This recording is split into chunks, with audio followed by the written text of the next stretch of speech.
The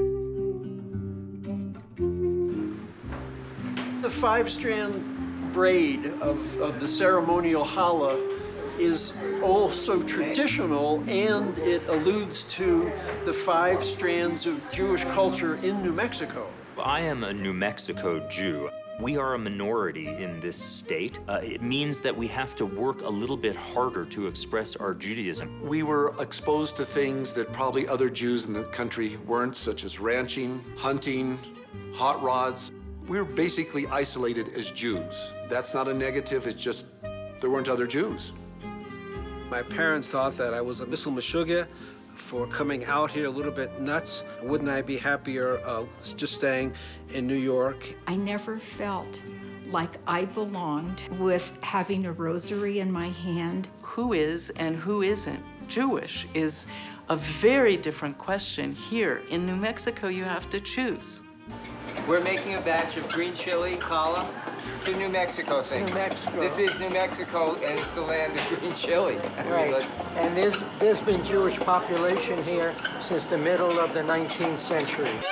Santa Fe was where everybody arrived because that was where the trail ended. That was the beginning of New Mexico territory.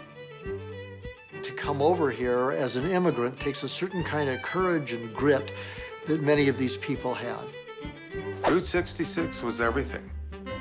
It had the allure of the West that people were craving. You could go up and down the block and find many Jewish merchants that had come to New Mexico to make a living and raise their families.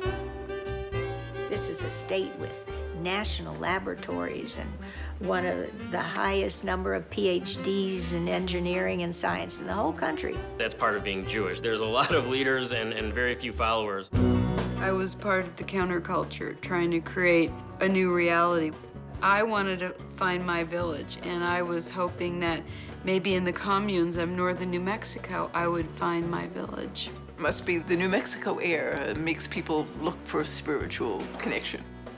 My mother went up to the rabbi and she said, "So, Rabbi, what sect of Judaism is this anyway?" And he looked at my mother and he said, "So, Bubala, what do you want it to be?" My family has been in New Mexico since 1598. I think that is 417 and a half years. People are coming out and looking for their roots and learning, taking these little dots of information and connecting the little dots. I have traced my family back 15 generations on my mother's side here in New Mexico and 13 on my father's. But that brings me to how New Mexico families are. And if we were going to forget something or keep something secret, then there it remained. In high school, we were studying the 5 great religions. I chose to write about Judaism. When I finished my term paper, I showed it to my father.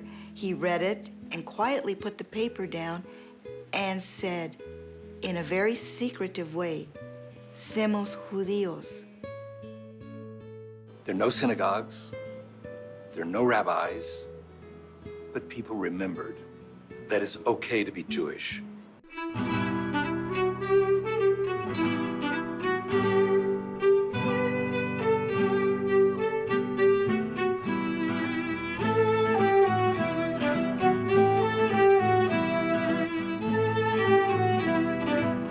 Every generation stands on the shoulders of all of the Jews who came and sank roots in New Mexico, who brought their talents, who brought their families, who brought their love and brought their commitment to their religion and their culture.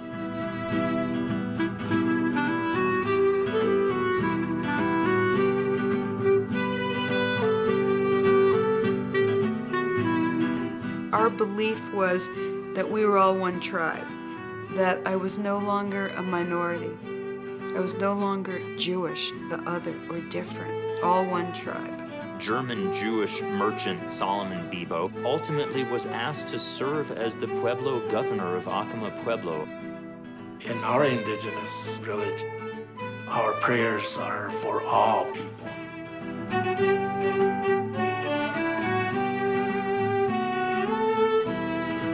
This is our history. This is who we are.